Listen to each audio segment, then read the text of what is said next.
A veces usamos nuestra inteligencia, nuestro sarcasmo o incluso nuestros logros como un escudo. Pensamos que si somos los más listos del cuarto, del salón o del trabajo, nadie podrá lastimarnos. Pero la soledad es el precio a esa vulnerabilidad. Bienvenidos al episodio 25 de Alma de Guía. Hoy vamos a sentarnos en el diván y en una banca del parque para analizar una obra maestra. Mente indomable. Good Will Hunting, el indomable Will Hunting, como fue titulada en España, y en el resto de Hispanoamérica se le llamó En busca del destino. Esta es una película de 1997 dirigida por Gus Van Sant, protagonizada por Matt Damon, Robin Williams, Ben Affleck, Stellan Skarsgård y Minnie Driver. Obtuvo 9 nominaciones a los premios Oscar, ganando 2 de ellos. Uno al mejor guión original para Matt Damon y Ben Affleck, y el otro al mejor actor de reparto para Robin Williams. Mente Indomable no es una película sobre genios. Es una historia sobre defensas emocionales, sobre lo que pasa cuando alguien aprende muy pronto que sentir duele y decide no volver a hacerlo. Hablaremos de Will, que resuelve ecuaciones imposibles, pero no sabe cómo dejar que lo abracen. Hablaremos de traumas, heridas, de amor, de elección, de amigos verdaderos y de la frase más sanadora del cine: no es tu culpa. Yo soy Reina Ramírez y esto es Alma de Guía.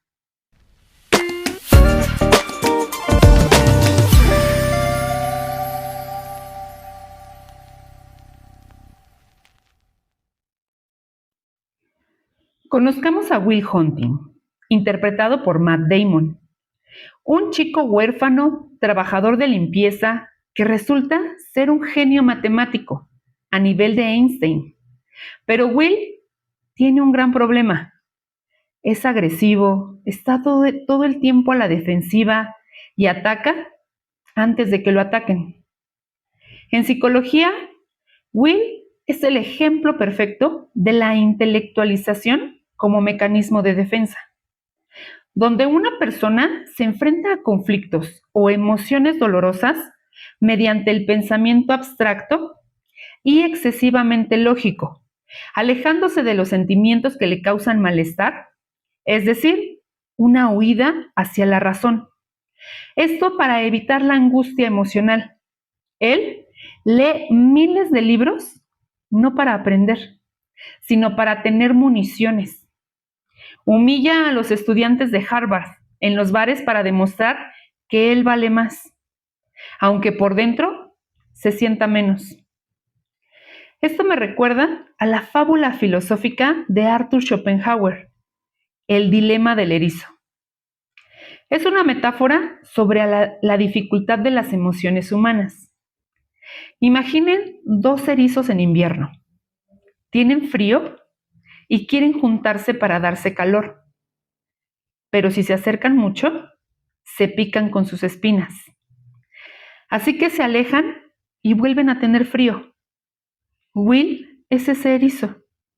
Desea amor desesperadamente, pero sus espinas, sus traumas, su sarcasmo lastiman a cualquiera que se acerca demasiado.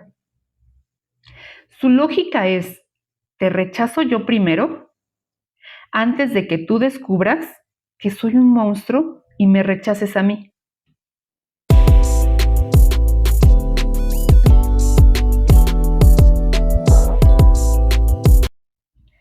Pero para que Will conozca a su psicólogo Sean, primero tiene que ser descubierto.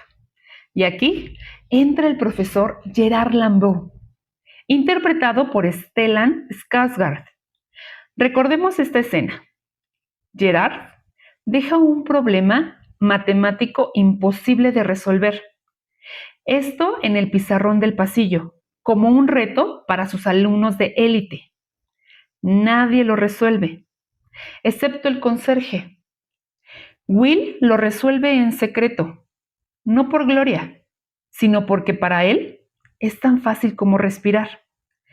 Cuando Will termina en la cárcel por una pelea callejera, el profesor le ofreció un trato. Yo pago tu fianza y te saco de aquí, pero a cambio tienes que hacer 2 cosas: estudiar matemáticas conmigo y ver a un terapeuta. Aquí vamos a analizar psicológicamente al profesor. A primera vista parece el salvador de Will, pero cuidado, en psicología el profesor Gerard representa la proyección narcisista. Él no ve a Will como un ser humano herido, lo ve como un recurso, lo ve como un cerebro con patas. Gerard ganó la medalla Fields, es como un equivalente al Nobel de Matemáticas, y su autoestima depende enteramente de su intelecto. Al encontrar a Will, siente 2 cosas: euforia, porque ha encontrado a alguien que puede llevar su legado más lejos, y envidia, porque Will tiene un don natural que él tuvo que trabajar durísimo para conseguir. El profesor trata a Will como un trofeo humano. Quiere arreglarlo en terapia, no para que Will sea feliz, sino para que Will sea productivo. ¿Sientes la diferencia? Sean buscará que Will sane su corazón. El profesor quiere que Will sane su mente para que pueda trabajar con él. Es el clásico arquetipo del padre exigente. Ese que te dice: te quiero siempre y cuando saques buenas notas y seas exitoso. Es un amor condicional. Y para alguien con apego evitativo como Will, ese tipo de ayuda se siente más como una explotación que como un rescate.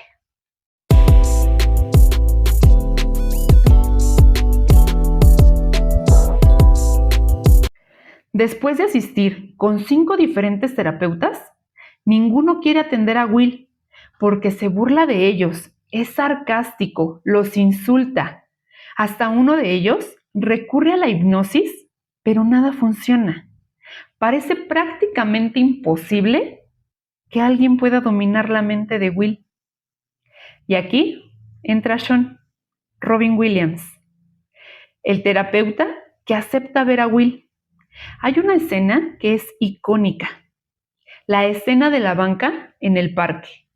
Will, en la primera sesión, se burla de Sean analizando una pintura de su oficina. Esta la pintó Sean después de la muerte de su esposa. Y él, en lugar de enojarse y ya no querer verlo más, le pide una segunda sesión. Y en esta, cuando Will llega, lo lleva al parque y le da una lección. Le dice: ¿sabes todo sobre Miguel Ángel? ¿Sabes dónde nació, sus obras, su vida política? Pero no sabes a qué huele la Capilla Sixtina. Nunca has estado ahí, ni has mirado hacia arriba. Nunca. Y aquí hay una distinción filosófica entre el racionalismo, que es la teoría. El racionalismo es una corriente filosófica occidental fundada principalmente por René Descartes, esto en el siglo XVII, que postula la razón como la fuente única y superior del conocimiento verdadero. Y por otro lado tenemos el empirismo, que es la experiencia. Es una corriente filosófica fundamentalmente británica de los siglos XVII y XVIII, que sostiene que la experiencia sensorial y la percepción son la única fuente y límite del conocimiento humano. Niega las ideas innatas, considerando la mente una tabula rasa, una hoja en blanco, que se llena mediante la observación y experimentación. Paréntesis. Esto ya lo vimos en el episodio número 22, en el análisis de la película Pobres Criaturas. Si no lo han visto, vayan a verlo. Y entonces, Will tiene datos, muchos datos en su cabeza. En cambio, Sean tiene vivencias, las experiencias. En una de sus sesiones, Sean le dice: no veo inteligencia ni madurez. Veo un niño torpe y asustado. Sean representa el arquetipo de Carl Jung llamado el sanador herido. Postula que un terapeuta o sanador es más efectivo cuando es consciente de sus propias heridas y vulnerabilidades. Derivado de la mitología griega, este concepto sugiere que el dolor personal, al ser reconocido y trabajado, permite una empatía profunda y una transformación mutua entre el terapeuta y el paciente. Solo alguien que ha sufrido, como Sean, que perdió a su esposa, puede entender y guiar a otro que sufre. Sean no trata de impresionar a Will con títulos. Le ofrece su propia vulnerabilidad. Y eso es lo único que desarma a un genio defensivo: la honestidad cruda.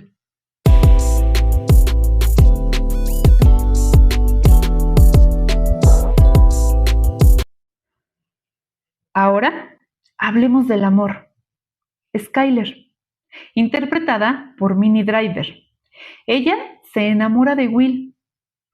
Ella es brillante, rica, amable. Y esto debería de ser perfecto, ¿no? Pero para Will, ella es una amenaza. Will tiene un apego evitativo.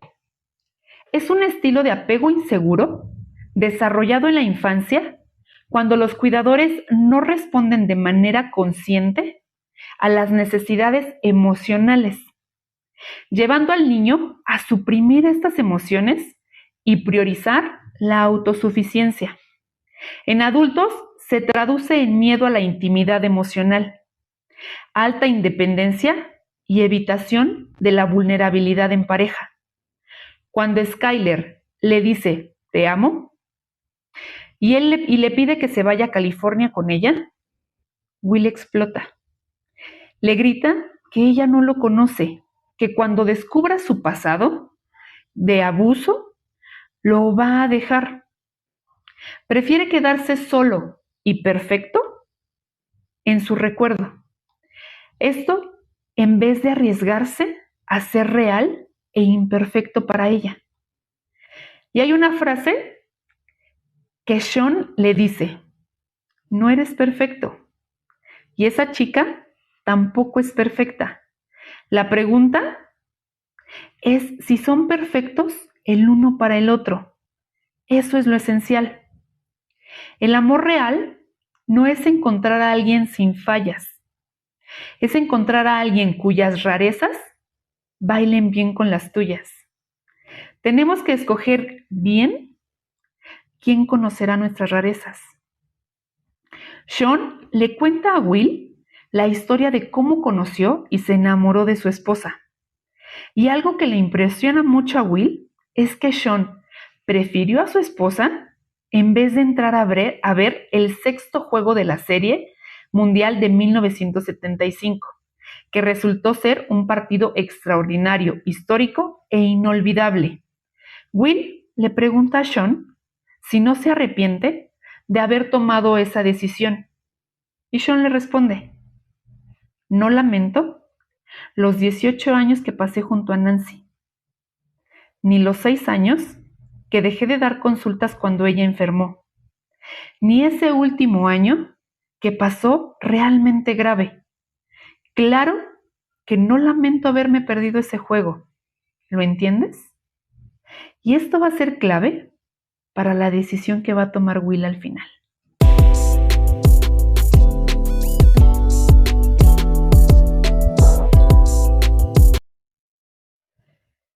Pero no podemos olvidar a Chuck, interpretado por Ben Affleck, el mejor amigo de Will.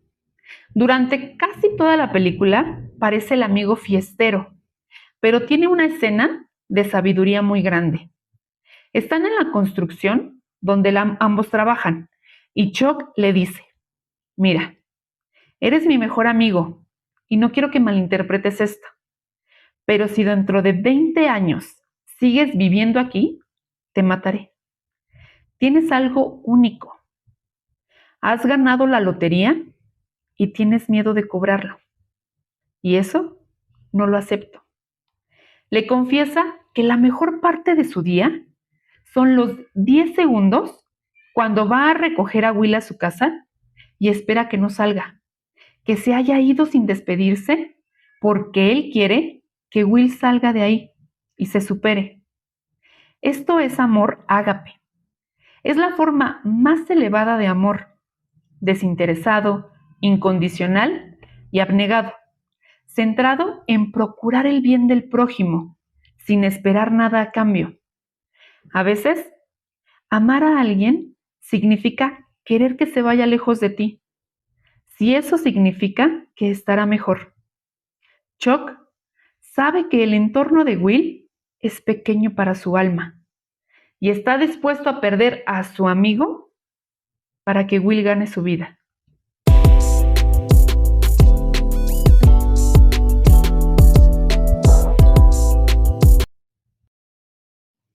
Y llegamos al clímax, a la escena que nos hace llorar a todos. Yo estuve llorando por un buen rato, lo acepto. Y es que Will le confiesa a Sean los abusos físicos que sufrió durante niño. Y Sean empieza a repetir una frase como un mantra. No es tu culpa. No es tu culpa. No es tu culpa. Al principio, Will le dice, ya sé. Regresa a la intelectualización. Luego se molesta como mecanismo de defensa. Y finalmente se rompe. Llora como un niño que nunca pudo llorar. Y abraza a Sean tan fuerte como alguien que había estado pidiendo a gritos ese consuelo. ¿Por qué es tan importante esto? Porque las víctimas de trauma infantil, psicológicamente, asumen la culpa. Piensan, si me pegan, es porque yo soy malo. Si me abandonan, es porque no valgo. Asumir la culpa nos da una falsa sensación de control. Si me porto bien, no me pegarán. Aceptar que no fue tu culpa significa aceptar que eras inocente y que no podías controlarlo. Y eso duele, pero es lo único que sana. Si hoy necesitas escucharlo, lo que te hicieron cuando eras pequeño o pequeña no fue tu culpa.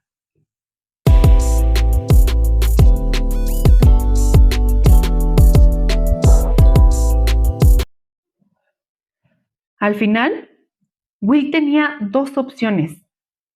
La primera, trabajar para el gobierno resolviendo códigos. El éxito que quería el profesor Gerard. Y la segunda, seguir siendo albañil. La seguridad de lo conocido. Pero Will crea la tercera opción, el amor. Se sube a su coche viejo, que le regalaron sus amigos por su cumpleaños, y se va a buscar a Skyler. Le deja una nota a Sean que dice, tengo que ver una chica.